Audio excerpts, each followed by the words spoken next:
है, दिल्ली में हमारी सरकार है, एमसीडी में हमारी सरकार है, पर पार्लियामेंट में बोलने वाले लोग नहीं हैं, क्योंकि वहां पे हमारे नेता लोग चुन के नहीं गए होंगे। दिल्ली तो प्रधानमंत्री की भी है ना, दिल्ली के लोग तो प्रधानमंत्री को भी वोट देते हैं ना।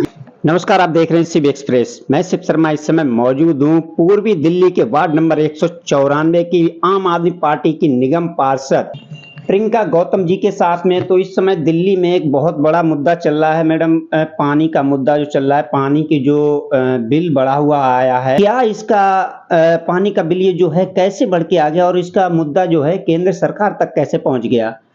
देखिए, कई दिन से ये चीज चल रही थी कि पानी के बिलों में गड़बड़ी मिली थी हमको।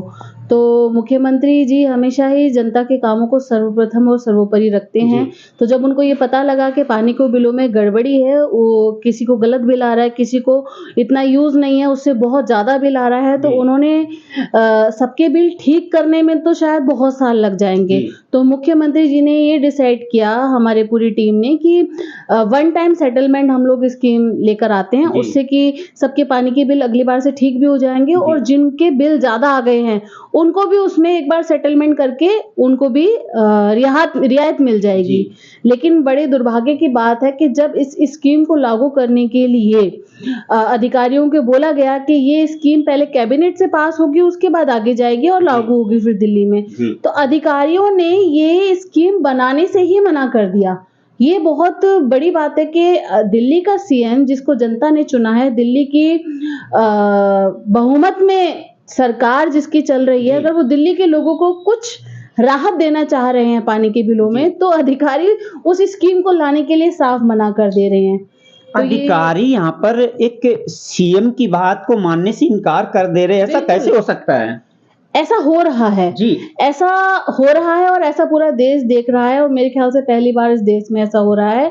और जो अधिकारी अगर गलती से बात मान भी लेगा, या विपक्ष की अगर मैं बात करूं, अगर विपक्ष आवाज उठाएगा, तो उसके खिलाफ झूठी कार्रवाई कर उसको जेल जाने की धमकी दी जाएगी और उसको डर दिखाया जाएगा। तो अधिकारी करना चाहते हैं काम, लेकिन उनको ऊपर से डर है, क्योंकि आपको पता है दिल्ली केंद्र शासित राज्य है, तो उसमें फुल फ्लैश हम लोगों की पावर नहीं चलती है। एलजी महोदय का हर चीज में इंटरफेयर होता है।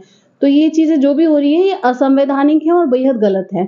जनता के कामों को नहीं रोकना चाहिए, जनता की भलाई के लिए, और उनको आर्थिक रूप से अगर कहीं कुछ चीजें कर रही है सरकार, दिल्ली की चुनी हुई सरकार, तो उसमें बाधा नहीं बननी चाहिए। दिल्ली तो प्रधानमंत्री की भी है ना, दिल्ली के लोग तो प्रधानमंत्री को भी वोट देते हैं ना। जनता परेशान जो इस समय हो रही है, क्या कहना चाहोगे आप जनता के लिए? जनता वाकई में परेशान है, और जनता इस बात से ज्यादा परेशान है कि ये दिल्ली में हो क्या रहा है। जिन लोगों को उन्होंने चुनकर भेजा, वो लोग काम नहीं कर पा रहे, उनके अधिकारी नहीं सुन रहे, बीजेपी को जनता वोट नहीं देना चाहती। तो जनता बहुत ज्यादा परेशान है, और इस पर सोचना चाहिए प्रधानमंत्री जी को कि जनता जो है दिल्ली की, प्रधानमंत्री जी के, मोदी के ही भाई बहन है। दिल्ली में भी बीजेपी को वोट पड़ता है। और एमसीडी की बात करूं तो पिछले 15 साल से बीजेपी ही शासित रही है एमसीडी में। पिछले 2 बार से मोदी जी को भी मौका दिया है। तो इतना तो लगाव अब तक 10 सालों में जनता से हो जाना चाहिए कि कोई भी व्यक्ति अगर उनके लिए काम करना चाहता है, तो जनता के काम में बाधा नहीं है। 2024 का लोकसभा चुनाव आ रहा है, और अभी आपने बताया कि एमसीडी में आम आदमी पार्टी की सरकार है, और स्टेट में भी आम आदमी पार्टी की सरकार है, क्योंकि यहाँ पे हमारा केंद्र शासित राज्य है। लेकिन अब जब 7 लोकसभा की सीटें हैं, अब ये जो केजरीवाल जी की रणनीतियां हैं, उन 7 सीटों को जीतने की, तो जनता इस समय जो परेशान हो रही है पानी की वजह से, और जनता एक तरफ मोदी का चयन कर रही, तो ऐसे में जो 7 सीटों पर चुनाव लड़ेंगी आम आदमी पार्टी और कांग्रेस मिलकर के, क्या इसमें आपको लग रहा है क्या दिल्ली की जनता इस बार लोकसभा में आम आदमी पार्टी को लेकर आएगी? देखिए, बड़ी खुशी की बात है कि आम आदमी पार्टी और कांग्रेस का गठबंधन दिल्ली में हुआ है, और पूरे देश में गठबंधन की लहर जो है चल रही है, और इंडिया गठबंधन, मुझे पूरी उम्मीद है। एक्चुअली होता क्या है, दिल्ली में हमारी सरकार है, एमसीडी में हमारी सरकार है, पर पार्लियामेंट में बोलने वाले लोग नहीं हैं, क्योंकि वहां पे हमारे नेता लोग चुन के नहीं गए हुए हैं।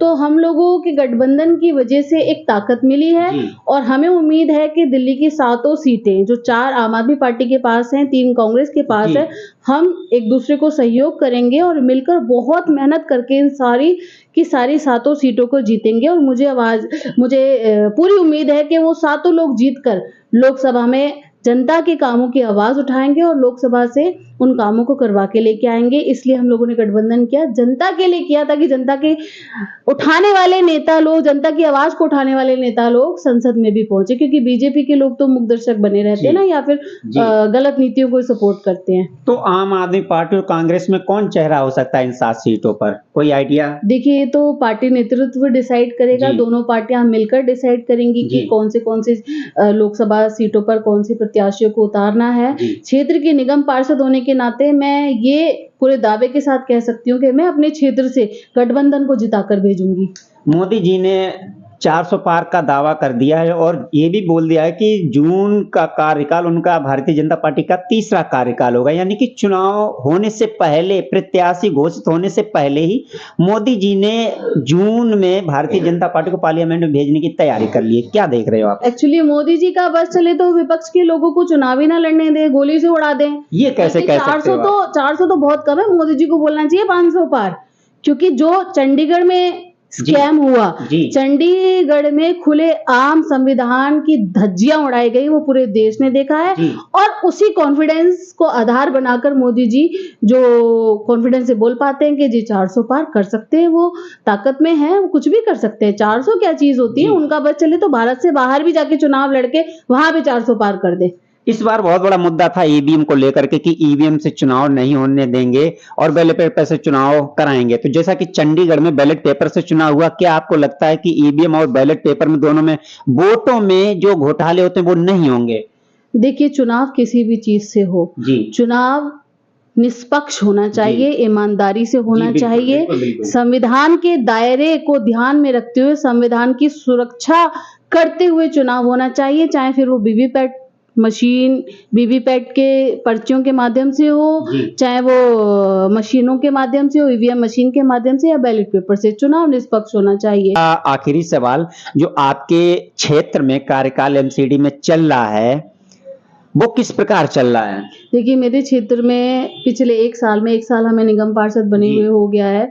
बहुत सारे कामों की हमने शुरुआत करी है। अगर मैं आपको बताऊं तो गाजीपुर पेपर मार्केट, जो हमेशा पानी से बरसातों के टाइम में लबालब भरी रहती थी, करीब 2 करोड़ रुपए की लागत से हम वहां पे 28 सड़कें बनाने का काम कर रहे हैं। कम से कम 10 दिन पहले ही मैंने उन सड़कों का उद्घाटन किया है।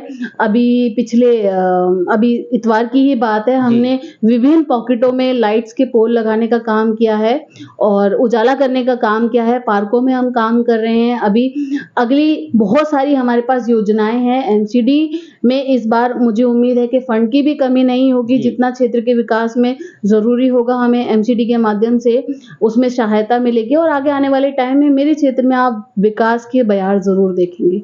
चलिए, बहुत बहुत धन्यवाद। तो ये थी वार्ड नंबर 194 से निगम पार्षद प्रियंका गौतम जी, आम आदमी पार्टी का। जिस कदर दिल्ली में काम चल रहा है उसको पूरा देश देख रहा है और किस कदर दिल्ली में 7 सीटों को लेकर इस बार गठबंधन हुआ है, तो उसका सभी दर्शक लोग देख रहे हैं, सभी व्यूअर्स देख रहे हैं और पूरा देश देख रहा है कि आखिर 2024 होने वाला चुनाव बहुत ही महत्वपूर्ण होगा।